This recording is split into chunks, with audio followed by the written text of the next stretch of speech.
Live from our 7 Tasmania studios, your nightly news with Kim Miller begins now. Good evening, everyone. Tasmanian tourism operators say it will be more important than ever for locals to holiday at home this winter as they attempt to recoup their coronavirus losses. But the Premier has warned keen travellers not to get ahead of themselves, with a decision still to be made on when our current restrictions will be eased. Behind the Willie Smith bar, staff would usually be pouring hundreds of ciders. Like so many others, they felt the pinch of mass coronavirus shutdowns.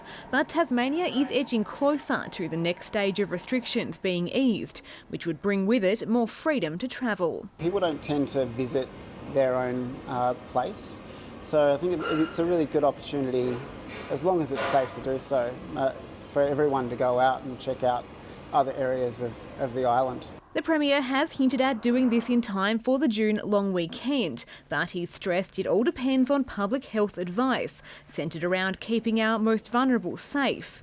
That won't be decided until next week, and he's warned eager travellers, I want to say very clearly, don't get in front of yourselves. Unable to be swayed by other states lifting their restrictions. The last time I looked, the Prime Minister wasn't the Director of Public Health in Tasmania, nor was he the Premier of Tasmania. At the end of the day, we will make decisions that are in the best interests of Tasmania. It's getting a little harder now as the world changes for people, but it is important to always listen to the public health advice. With those interstate borders not opening anytime soon, Tasmanian tourism providers say it will be more important than ever to explore our own backyard when it's safe to do so. Hopefully, if anything's better than nothing, we would say, that people from Tassie really start coming and we can at least get that little bit of cash flow coming through to help us all through these winter months. From every corner of the state, their message is simple: support local when it's safe. Eat more apples, drink more cider. Michelle Wisby, 7 Tasmania News. Health authorities have welcomed a surge in Tasmanians coming forward to get a coronavirus test. Yesterday, 715 tests were processed across the state, with a new style of walk-in clinic proving a success.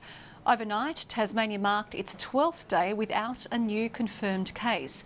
But Public Health says high rates of testing is key to ruling out new infections. For many months. So we need to actually make people understand that it's now normal to go and get tested to make sure that you don't have coronavirus infection. Over the weekend, the next round of mobile testing clinics will open at Rosebery, Denali, Tribunna, Deloraine and Queenstown. A 31-year-old man has been charged after allegedly stabbing his father multiple times at a residential street in Bridgewater last night.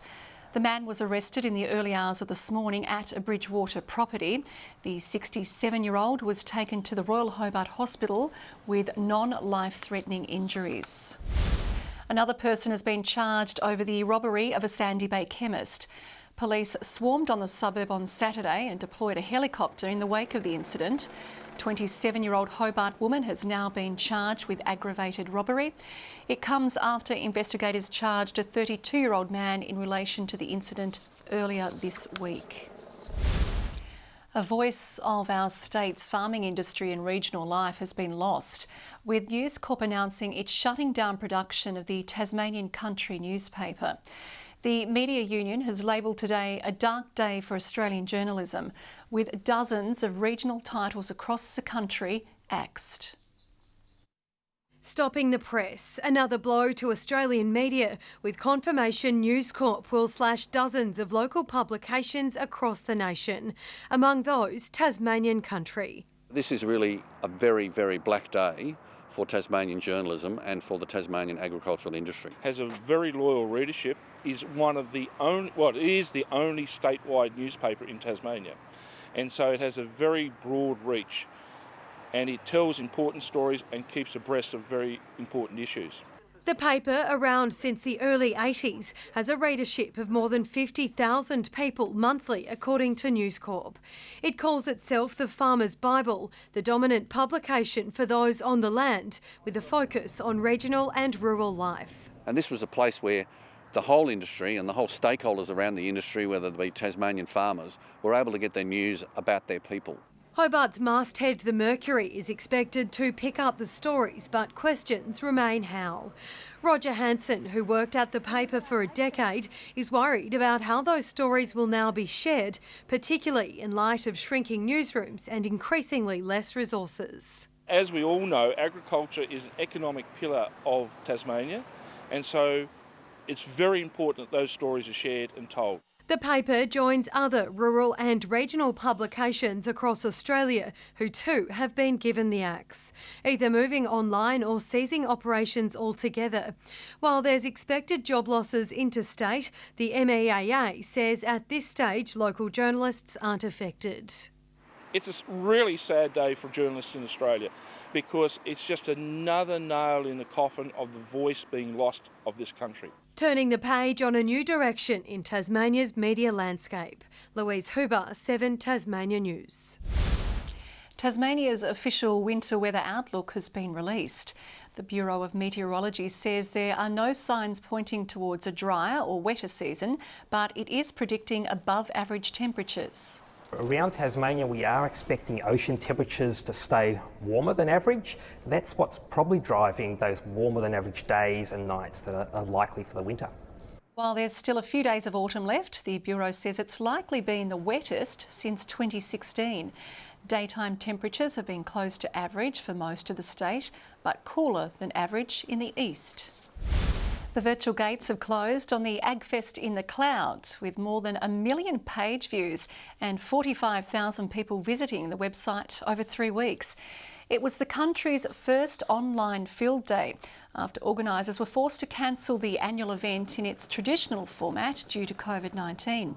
80% of online visitors were from Tasmania. Small yields but good quality. That's how Tasmania's 2020 wine season is being touted. The industry has received a support package from the government to steer local producers through the pandemic. Tasting the 2020 drop after a challenging start to the year, Joe Holloman has owned Stony Rise Vineyard at Gravelly Beach for 16 years. He hasn't been immune to COVID impacts, forced to close his doors for months. With cellar door shut and none of the restaurants open, it's affected us quite a lot. But with a brand new cellar door to show off, he's eager to reopen soon. Strangely, in a new cellar door, it might be nice not to have too many people around to start off with while we get used to it. It's a new experience for us. We've never served food before, so I think it'll be a great start to have interstate travel. Grape picking is complete, but conditions haven't been favourable this season. Largely a cooler season, which means in terms of ripening our grapes, it was a bit slower, it was a bit more gradual. And I guess in a nutshell, the story is that we've had some really good quality wines that we'll be producing out of 2020, but there won't be very much of it. The state government has announced $50,000 in funding for the local industry. This initiative will provide support for the wine sector to maintain its sustainability and to push through. So looking at things like their vineyard management, their sustainability practices, their actual business practices as well, this is what that funding will focus on. Tasmania sells around 95% of its wine to the domestic market, with only a small amount being exported to China. Getting our wines into particularly restaurant and wine bars around the country. So we're fortunate that we've focused on that market, so as perhaps export markets are a little more volatile, we're not completely exposed to that. A silver lining in this uncertain time. Letitia Wallace, 7 Tasmania News. It's been a long, dry spell for Tasmanian pub goers, but there is a reward on the horizon: free beer. Carlton United Brewery is donating alcohol barrels to encourage people to support their local. A campaign to boost the profits of publicans and treat the taste buds of their patrons. We're donating more than 2,000 kegs of beer as part of this. That's equivalent to more than 200,000 pints of free beer. Thousands of litres of lager heading to our shores as part of the campaign. Customers purchase a pint from the Love Your Local website and nominate their favourite watering hole, with the cash going immediately to the pub in need. In return, they receive 2 cold rewards when the venues can reopen. It's good for a bit of cash flow as well for all the venues that have been struggling while the doors have been closed. Pubgoers at the Dr. Syntax Hotel in Hobart are some of the most thirsty, already locking in hundreds of orders. Over 700 pints to be poured at this point in time, but I'm sure there'll be more.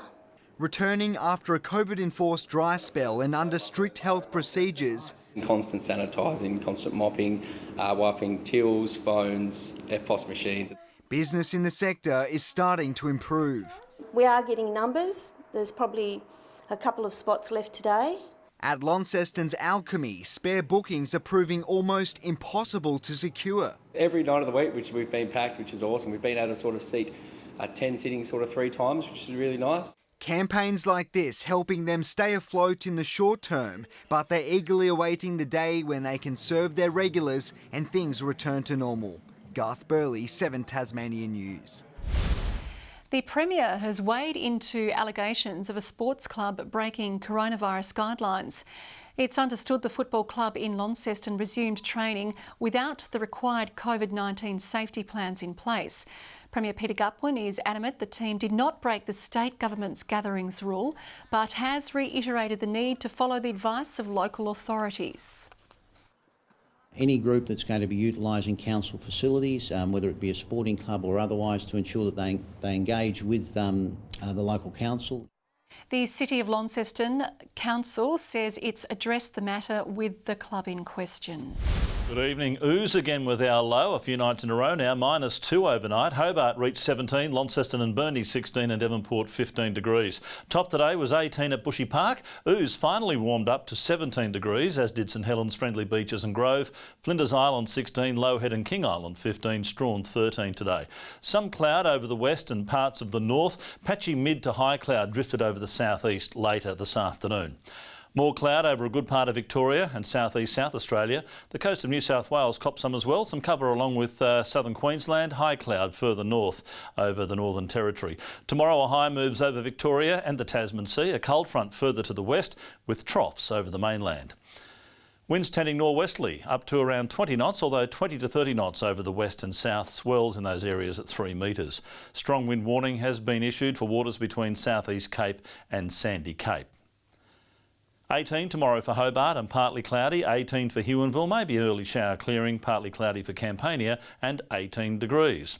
Launceston 17, a morning shower clearing, 16 the top for Devonport, a light shower for Georgetown, a top of 15 degrees. 15 the high for Burnie with a light shower, showers easing from Strawn, 16 the maximum, 16 the top also for Wynyard. St Helens looking for 17 along with Swansea and Port Arthur, fine and partly cloudy for the east. Saturday, showers over the northwest and far south, otherwise fine. Showers over the state on Sunday with gusty northwesterly winds developing, and on Monday, here it is, snow to 800 metres, temperatures dropping down into the low teens along with a shower across the state. Further north, a possible storm in Perth tomorrow, sunny and 19 in Adelaide, fine for Melbourne, a shower over Sydney, 19 there, partly cloudy but 24 in Brisbane, 32 and sunny for Darwin. Partly cloudy here, a long way from 32, 13 in Hobart, 11 in Launceston and 12 degrees right now in Devonport. OK tomorrow, Kim, but a pretty shaky weekend coming up. OK, thanks for the warning. Thanks, Murph. That's your news for now. I'll be back later with updates. Thanks for joining us. Good night.